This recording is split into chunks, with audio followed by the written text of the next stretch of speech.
Sarva avastang gatopiva ya smaret pundarika akshang sabaya abhyantara shuchi Shri Vishnu, Shri Vishnu, Shri Vishnu Om Ajnana Timarandasya Jnana Anjana Shalakaya Chakshurunmilitang Yena Tasmai Sri Gurave Namaha Mukam Karoti Vachalang Pangung Lang Hayate Giring Yat Kripatamahang Bande Sri Gurung Dinataranang Yat Kripatamahang Bande Parama Ananda Madhavam Trinadapi Sunichena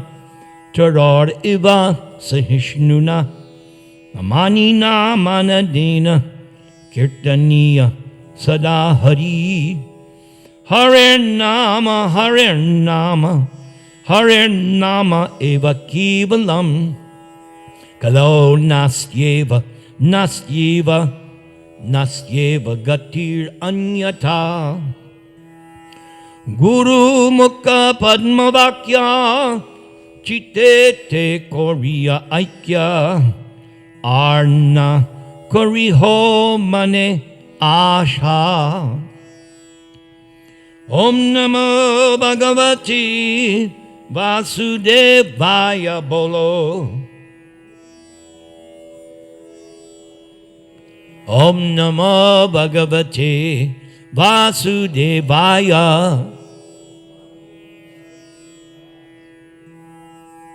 Om Namo Bhagavate Vasudevaya.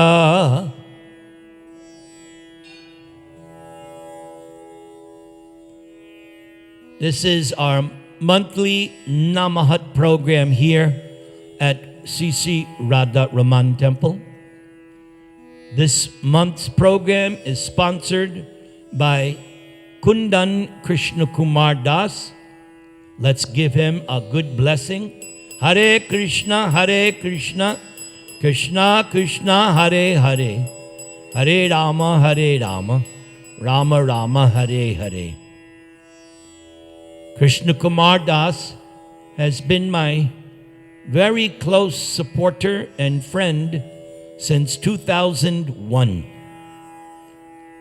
And as he has learned many things from me, I have learned many things from him as well. He requested that I speak tonight on the topic of humility. And it is going to be done in 3 parts. First, we will hear from the Bhagavad Gita as it is. Then we will hear from the Sri Chaitanya Charitamrita. And then I have a special surprise. So in the 13th chapter of the Gita, there is a series of 5 verses where Krishna gives the items of what is actual knowledge. There are 18, 19, depending on how you count, different items of knowledge given by Krishna. And he says, apart from these items, anything else is ignorance. So, the first quality or first knowledge is, everyone say, amanitvam, humility. So that's the first step in acquiring knowledge. In the purport, Prabhupada writes as follows. Humility means that one should not be anxious to have the satisfaction of being honored by others. The material conception of life makes us very eager to receive honor from others. But from the point of view of a man in perfect knowledge, one who knows that he is not the body, anything, whether it be honor or dishonor, pertaining to the body is useless. One should not be hankering after this material deception. He continues, people are very anxious to be famous for their religion, and consequently sometimes it is found that without even understanding the principles of religion, one enters into some group which is not actually following religious principles, and then one wants to advertise oneself as a religious mentor. And as for the advancement in spiritual science, one should have a test to see how far one is progressing, and one can judge by the 18 items mentioned in these verses by Krishna. And so humility is also one of the qualifications of a transcendentally situated person. Beginning from practicing humility up to the point of realization of the supreme truth or the absolute personality of Godhead, this process is just like a staircase, beginning from the ground floor and going up to the top floor. Now on this staircase, there are so many people who have reached the first floor or the second floor or the third floor. But unless one reaches the top floor, which is the understanding of Krishna, then one is still at a lower stage of knowledge. Now here comes a very strong warning by our Founder-Acarya. If anyone wants to compete with God and at the same time make advancement in spiritual knowledge, he or she will be frustrated. It is clearly stated, without humility, understanding is not truly possible. To think oneself God is most puffed up. Although the living entity is always being kicked by the stringent laws of material nature, one still thinks, I am God. And this is because of ignorance. The beginning of knowledge, therefore, is amanitva, humility. One should be humble and know that he or she is subordinate to the Supreme Lord. It is only due to rebellion against the Supreme Lord that one becomes subordinate to the material nature. One must know and be convinced of this truth. So now, part 2. Every time I give a lecture, wherever I am, I chant 2 mantras, which we, of course, chanted here. Trinadapi sunichena tarar iva sahishnuna amanina manadena kirtaniya sadahari. Hare Nama, Hare Nama, Hare Nama eva kibalam. Kalo nastyeva, nastyeva, nastyeva gatir anyata. So these 2 shlokas are my 2 favorite shlokas that I have learned. And in the Chaitanya Charitamrita, these 2 verses are nicely explained. So please listen, and you will get great happiness and peace by hearing these words from the Sri Chaitanya Charitamrita. Lord Chaitanya once explained very elaborately the import of the shloka RadhaRaman, which is mentioned in the Brihand Naradiya Purana.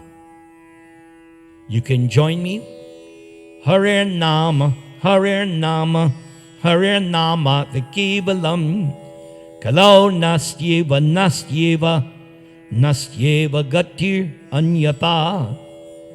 In this age of Kali, there is no other means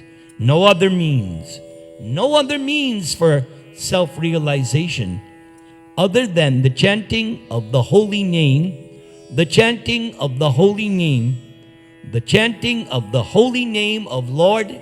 Everyone say, Hari. You can do better than that. Raise your hands and let it go. Hari. Come on. Much better. See how nice it is when you get into it? Very nice. I give you all 3 dings. All right, let's continue. Kalikale nama rupe Krishna avatar, nama hoite hai sarva jagat nastar. So this statement is very significant because many people, and I've been asked this question dozens of times, Prabhuji, we all know that Krishna says in Gita that whenever there is irreligion, whenever there is discrepancies, he appears. And this is the age of Kali. And every day it gets worse and worse. Why isn't Krishna coming? Here is the answer. In this age of Kali, the holy name of God, the Hare Krishna Mahamantra, what is it?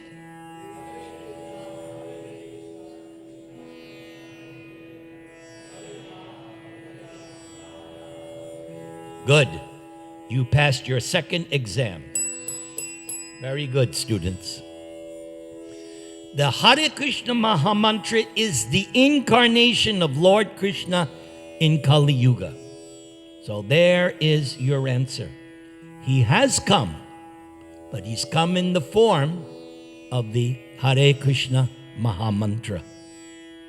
Simply by chanting Krishna's holy name, one associates with the Lord directly. Anyone who does this is certainly delivered. Who wants to be delivered from this? Then chant the Mahamantra one more.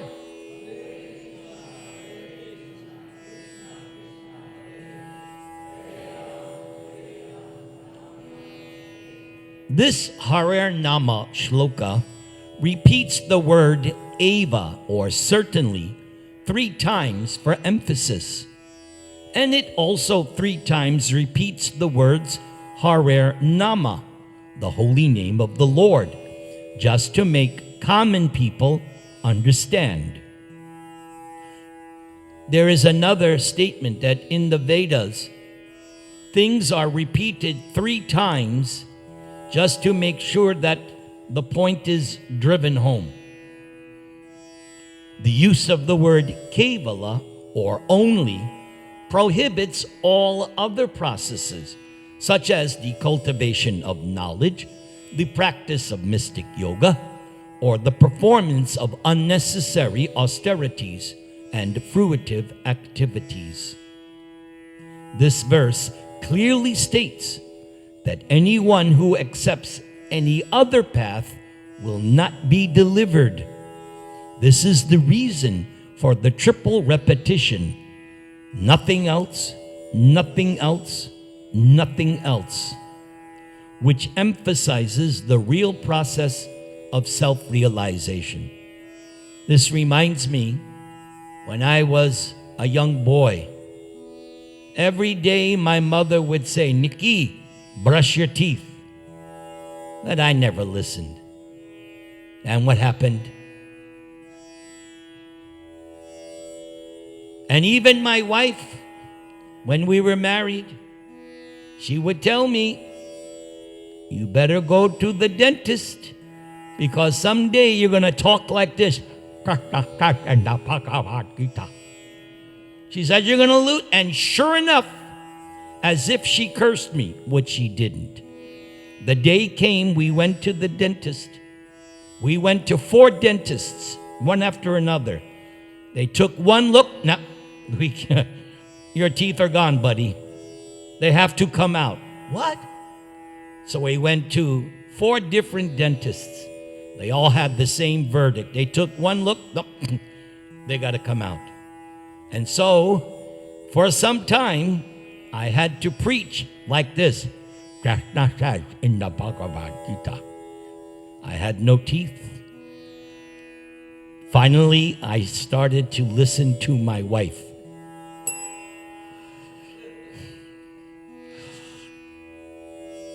We continue. To chant the holy name always, one should be humbler than the grass in the street and devoid of all desire for personal honor. But one should offer others all respectful obeisances. So let me do that. Because you are all devotees. We're in a holy place, a temple.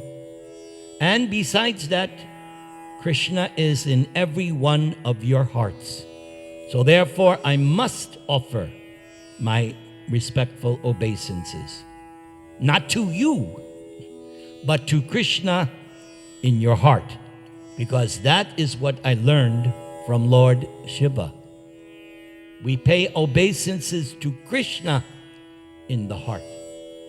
Vanchakalpatarubhyascha kripasindubhya evacha patitanang pavanebhyo vaishnava ebhyo namo namaha. Everybody say Krishna. All right, you're all Vaishnavas now. We learned that on Sunday from Devahuti. If you recall, Devahuti said, even someone is born in a dog-eater family, if the holy name of God is on the tongue, they've done everything. They're already Brahman. So nice, this Bhakti Marg. A devotee engaged in chanting the holy name should practice forbearance like that of the tree. Even if rebuked or chastised, one should not say anything to others to retaliate. And I might have mentioned on Sunday the story of Narada and Daksha, that Narada delivered 2 sets of sons of Daksha who he sent to perform austerities, and he wanted them to become like him, Prajapati. But Narada preached to the Shavalashyas and Haryashvas and convinced them, don't do this, take sannyas. And everybody knows Narada is the best preacher, topmost. So after all of his sons were delivered by Narada, Daksha became furious. And he accused Narada, you're not a sadhu. I'm a sadhu, not you, Narada. You caused so much trouble. And Daksha went on, but Narada did not retaliate. What he did was he let him vent all of his anger. And Daksha even cursed him. Narada remained patient and quiet and calm. Because Narada knows this science of what is being explained here. Thus, The Vaishnava should not ask anything from anyone else. If someone gives something without being asked, one should accept it.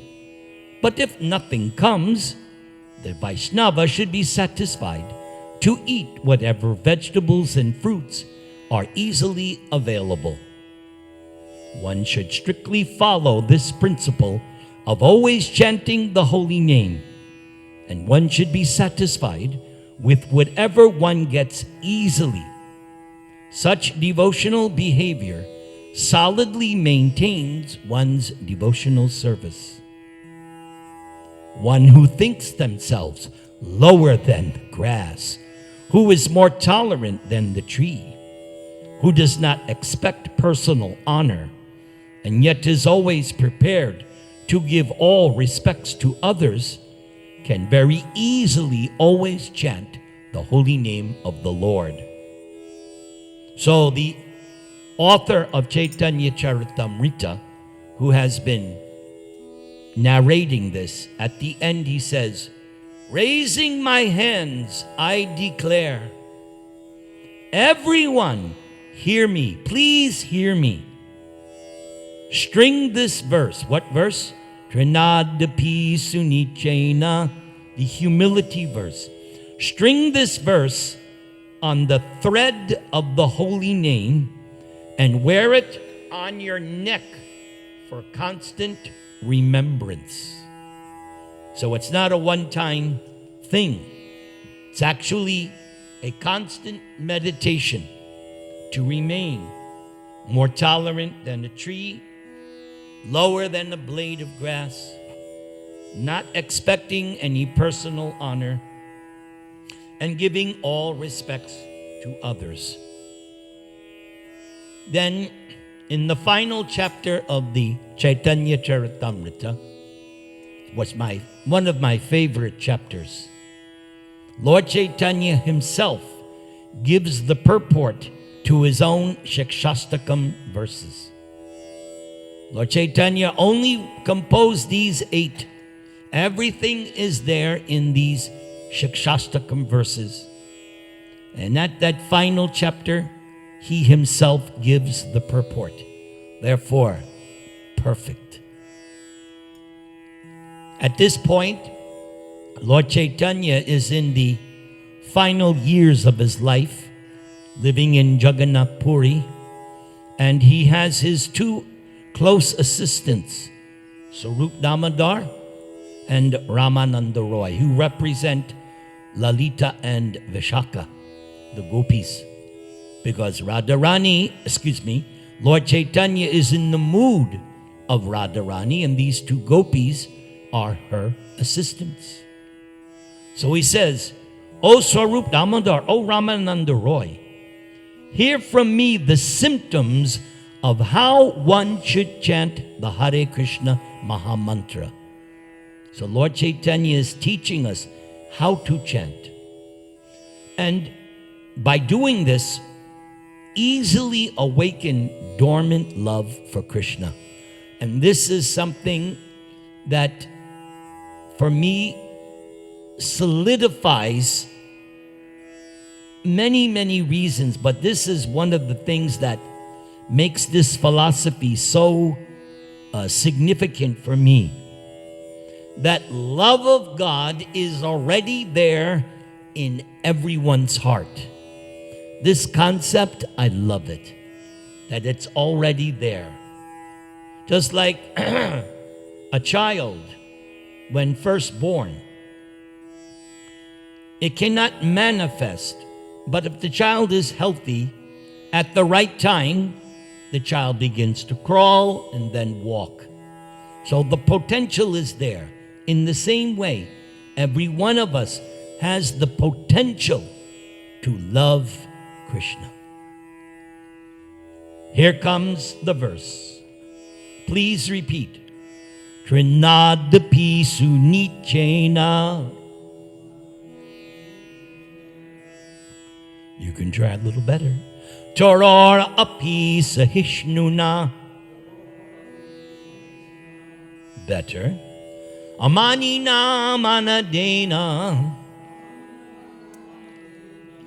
Very good. That little child, very good. Kirtaniya Sadahari. So these are the symptoms of one who chants the Hare Krishna Maha Mantra. Although one is very exalted, one thinks oneself lower than the grass on the ground, and like a tree, tolerates everything in two ways. When a tree is cut down, the tree does not protest, and even when drying up, it does not ask anyone for water. The tree delivers its fruits, flowers, and whatever else it possesses to anyone and everyone. It tolerates scorching heat and torrents of rain, yet it still gives shelter to others. Although the chanter is the most exalted person, the chanter is prideless and gives all respect to everyone, knowing everyone to be the resting place of Krishna, which I mentioned before. Everyone has Krishna in their heart. So if one chants the holy name of Krishna in this manner, one will certainly awaken one's dormant love for Krishna's lotus feet. As Lord Chaitanya spoke in this way, his humility increased, and Sriman Mahaprabhu began praying to Krishna to be able to discharge pure devotional service. We mentioned this on Sunday, that in the teachings of Kapila Dev, there are 81 kinds of mixed or materially tinged devotees. But here we're talking about the pure devotee. So it says here, Lord Chaitanya wants to execute pure Shuddha Bhakti.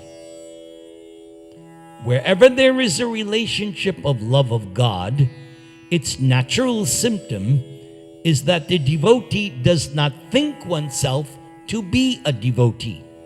Instead, one always thinks that one has not even a drop of love for Krishna. One time, Lord Chaitanya was in some kind of transcendental ecstasy, and he said to his associates, I have no love for Krishna, because if I had love for Krishna, I would have given up my body a long time ago out of separation. I would have left. So the mere fact that I'm still alive means I don't have any love for Krishna. So that proves what was just stated.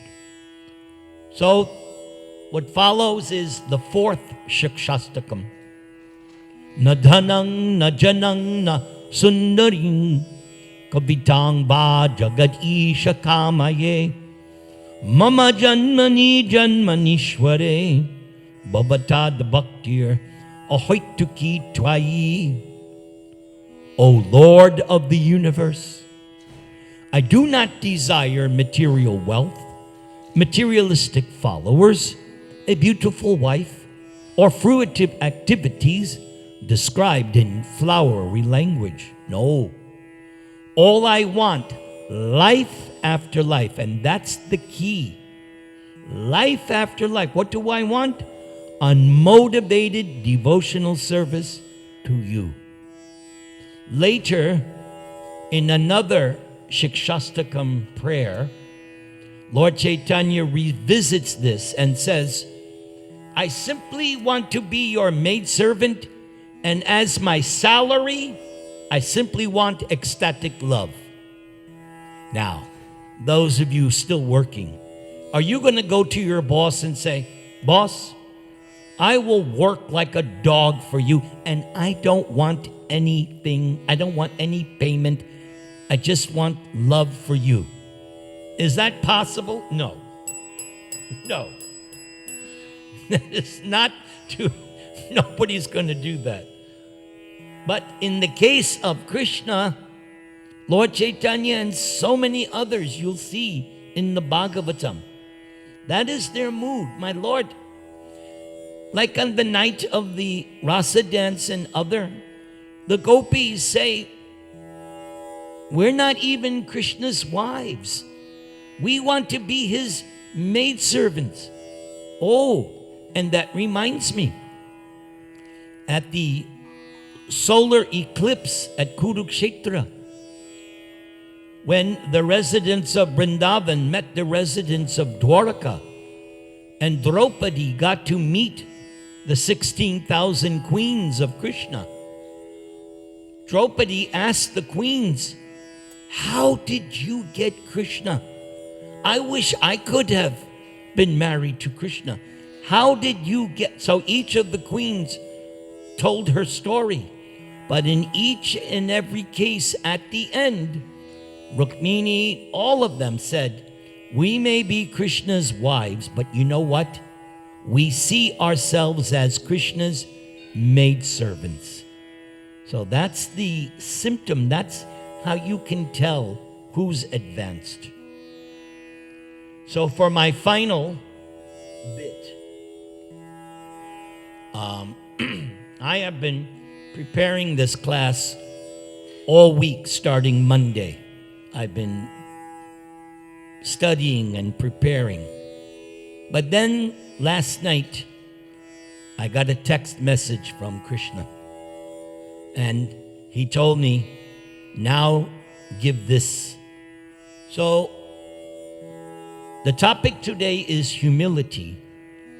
And I'm going to read to you practical humility as given and stated by my spiritual master when he arrived in the USA. September 1965. He arrived at Boston Harbor and wrote this beautiful poem. He wrote it in Bengali, right? He wrote, yes, Markine Bhagavat Dharma. But the English translation is just too good. And every year I have to give a class. So this year it's at RadhaRaman. And it ties in with our topic. Prabhupada begins. So just imagine, he's come on a boat. He got a ticket from a Gujarati lady, Sumati Muraji. She owned a Scindia steam line.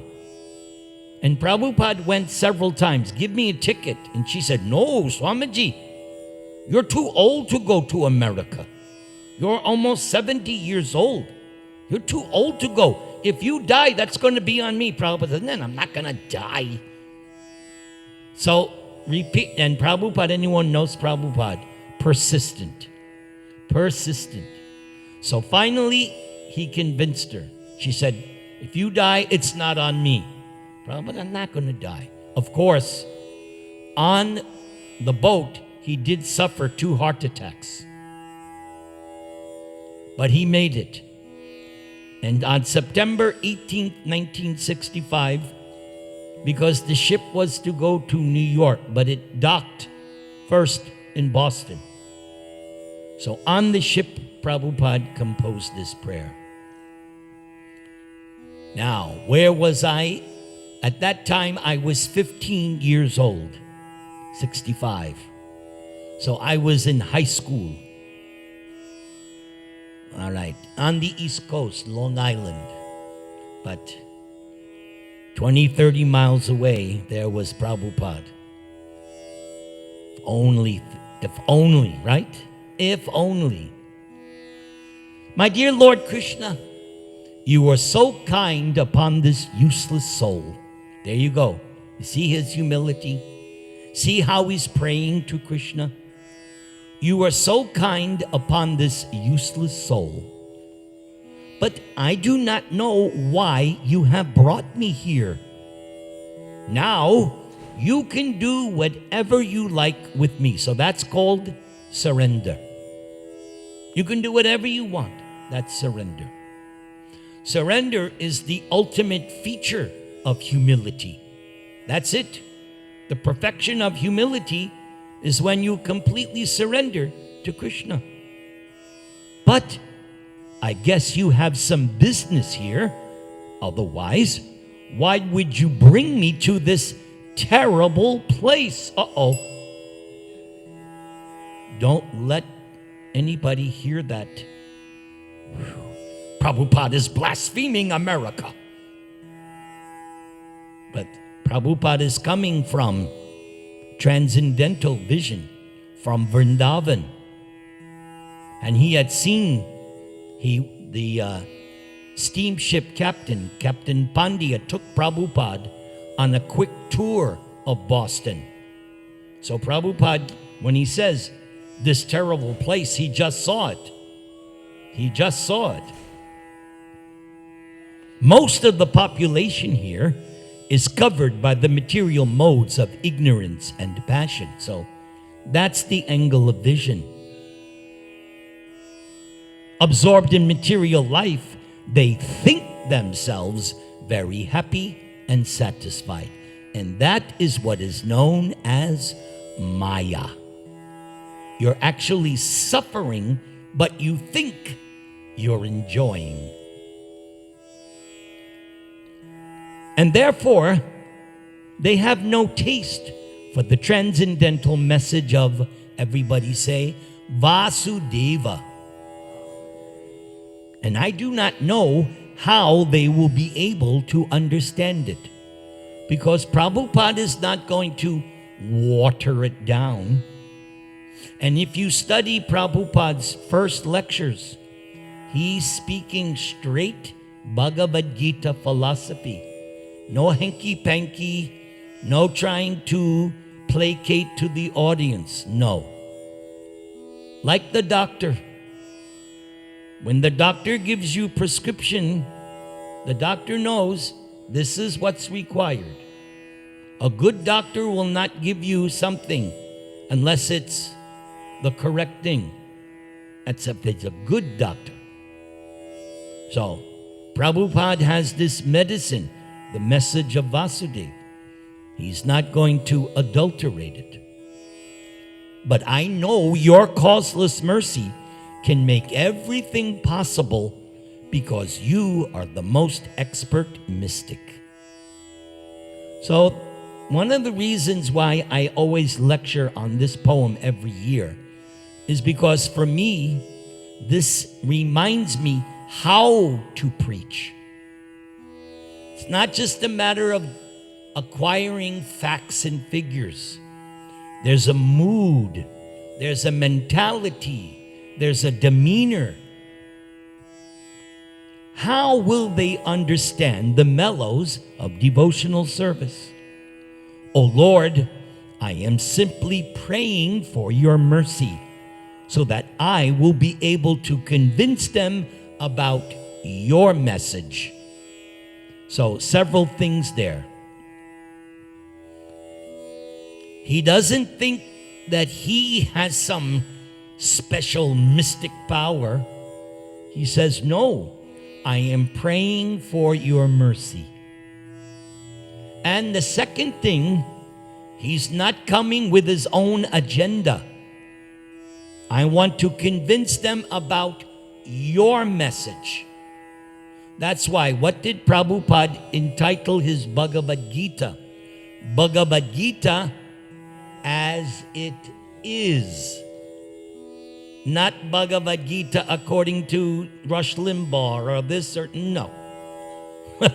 Bhagavad Gita as it was spoken by Krishna. Now he gets more higher philosophy. All living entities have come under the control of your illusory energy by your will. And therefore, if you like, by your will, they can also be released from the clutches of illusion. So this needs to be explained because it sounds like Krishna is some kind of vindictive personality and has condemned us to material exist. No. Prabhupada explains this later in the Bhagavatam and other places. We made the first choice to refuse service to Krishna, and we indicated, no, we want to be the enjoyer like you. So after that we made the first move on the chessboard. Then Krishna says, okay, you want to be like me? You want to imitate like me? I have just the place for you. It's called Placentia, Yorba Linda, California. Go anywhere in this material world. Go ahead. Try to be me. Good luck. Haribol. So, the reason we're here is our own, as Prabhupada says hundreds of times, misuse of minute free will. Misuse. I wish that you may deliver them. Again, see his humility.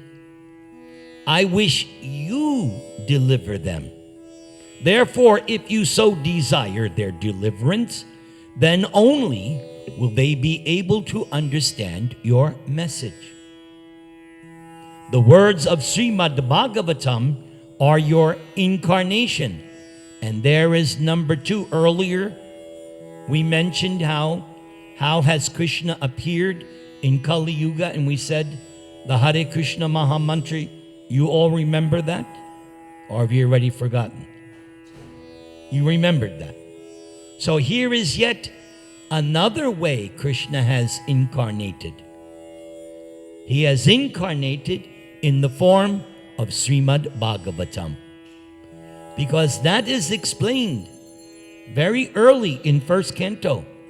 The sages of Naimisharanya posed 6 questions to Sutta Ugashrava. And the last question, they asked 6 questions. The last question was, now that Kali Yuga has begun, and Kali Yuga began the day Krishna left planet Earth, where will the people go for shelter? And what does Sutta Goswami says? They will find shelter by the sun-like Srimad Bhagavatam. Sun-like. Prabhupada used to say, you don't need a candle to see the sun. The sun is self-luminous.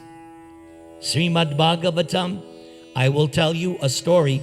You may believe or not believe, but I heard this from a very good sannyasi friend of mine, Guru Prasad Swami. And he told me many years ago that his preaching field is Central America and South America. And devotees sometimes would go into the interior villages along the Amazon, right? And the people there, living in the mode of ignorance, they would show Prabhupada's books and they would go like this. They were so much in the mode of ignorance, just seeing, because Prabhupada's books have nice, bright pictures. And so the devotees would show them the books. Oh. You believe or not, I take the words of my friend. The words of Bhagavatam are your incarnation. And if a sober person repeatedly receives it with submissive oral reception, then he or she will be able to understand your message. So this is how we become humble. Humble enough to receive the message, and very important, submissive. Not challenging, submissive. One will then become liberated from the influence of the modes of ignorance and passion. and thus all inauspicious things accumulated in the core of the heart will disappear. How will I make them understand this message of Krishna consciousness? I myself am very unfortunate, unqualified, and the most fallen. See? Humility. Right? He's not boasting, I alone can save you. No. He is showing us real humility. Therefore, I am seeking your benediction. That's the meaning of prayer. Requesting the Lord for benediction. I'm seeking that so that I can convince them, for I am powerless to do so on my own. So this is instructive for me. I must always remember, it's not about me. Here is how to be an effective preacher. I must seek Krishna's benediction, so in that way I can convince. On my own, I am powerless. Somehow or other, O Lord, you have brought me here to speak about you. And that's always been my meditation. Whenever I've gone to Panama or Chile or any place, when I go to any temple, that is my meditation. My Lord, somehow you have brought me here to speak about you. Now it is up to you to make me a success or failure as you like. That's called surrender. O spiritual master of all the worlds, I can simply repeat your message. That is the genius of Prabhupada. He simply repeated Krishna's message. And I've tried to follow in his footsteps. Those who know me for so many years, I only give you what I've learned from Prabhupada. So if you like, you can make my power of speaking suitable for their understanding. And that's another art of preaching. How to connect to the audience. I've said many times, when I come here, I have to speak a certain way. Tomorrow, I'll be in LA Temple. I will look at the audience and I will, I look about, I see who's there. And I go, I think I will go this way. Then when I go to San Diego at the end of the month, that's a whole another ball game. To me, preaching is like football games. Offense, defense. And the trick is trying to understand where their mind, consciousness, heart is. So being a preacher is also like being a psychologist. Because you quickly have to surmise, I'm dealing with this kind of audience. Then this month, maybe in 2 weeks, Archita Das, my good friend, and myself, we will speak, as we do every year, in Palos Verdes High School. There's one teacher. She invites us every year because it is a world religions class in high school. And she always calls on us when the topic is Hinduism. So there is a whole different, how can you say, template, preaching template. For that, I bring my guitar and I sing Krishna songs on the guitar. Don't worry, I'm not going to do it here. unless I was requested. Only by your causeless mercy will my words become pure. So I am sure that when this transcendental message penetrates their hearts, they will certainly feel engladdened. So that is what I try to do. Anywhere I go, that is my focus.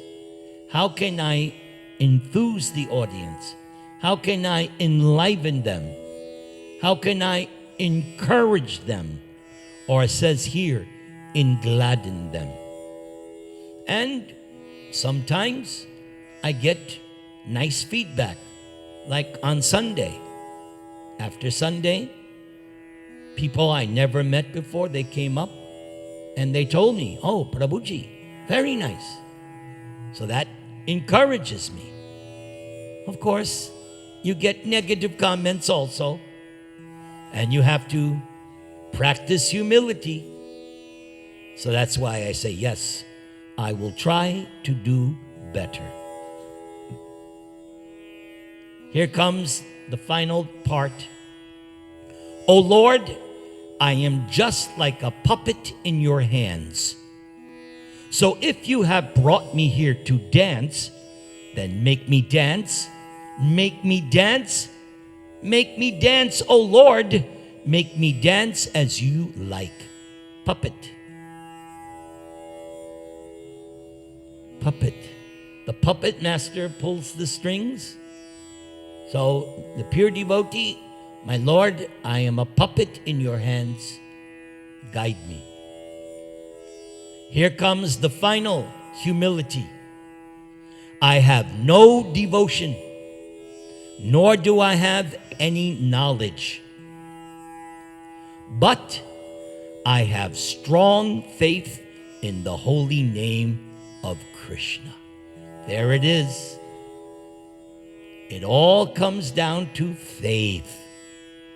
Actually, Lord Chaitanya teaches that one way to distinguish the three levels of devotees, because there are Kinishta, Madhyam, and Uttam. So one way, there are different ways to judge. But one way, Lord Chaitanya says, is the degree of faith in Krishna, in God, in Guru. The Kanishta or neophyte has very little. The Madhyam, he's got strong faith, but his knowledge of the Shastras is not quite there. But then there is Uttama-Adhikari. His faith, unshakable. His knowledge, profound.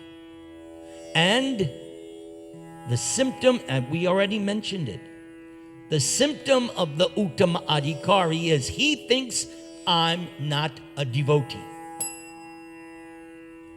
The Kanishta thinks, I am the only devotee. Everybody's coming. Don't they know? I have come. Here I am. I am the only devotee. That's the Kanishta thinking, these people less intelligent. Here I am. I have been designated as Bhakti Vedanta. That was a title conferred upon him by the Gaudiya Math, the movement Prabhupada joined. And now, if you like, you can fulfill the real purport of Bhakti Vedanta.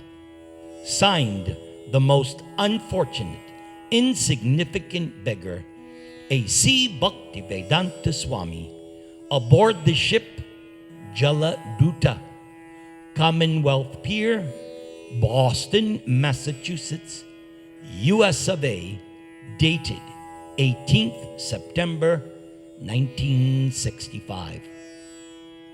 And myself, I've said publicly many times, I consider for America the most important day in America was not Independence Day, but was the day Prabhupada came to America to deliver Krishna consciousness.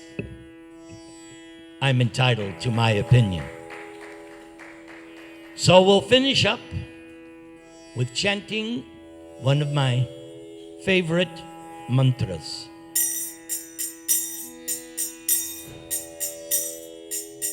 Krishna, Krishna, Krishna, Krishna, Krishna, Krishna, Krishna, Hey.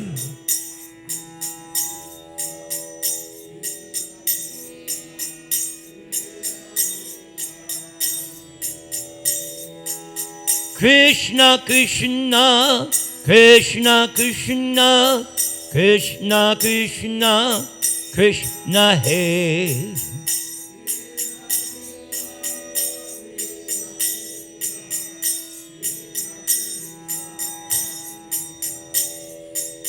Krishna, Krishna, Krishna, Krishna, Krishna, Krishna, Rakshama.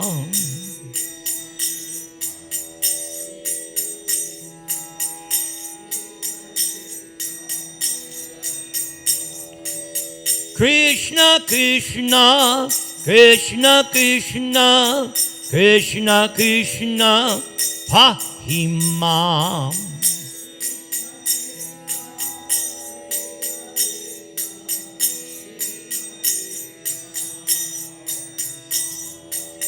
Rama Raghava, Rama Raghava, Rama Raghava, Rakshamam.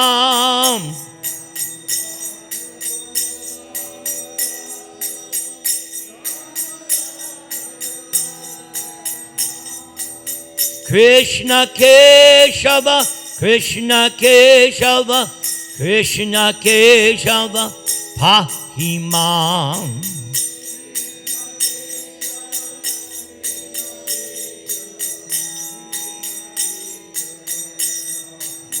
Hare Krishna, Hare Krishna, Krishna Krishna, Hare Hare, Hare Rama, Hare Rama, Rama Rama, Hare Hare.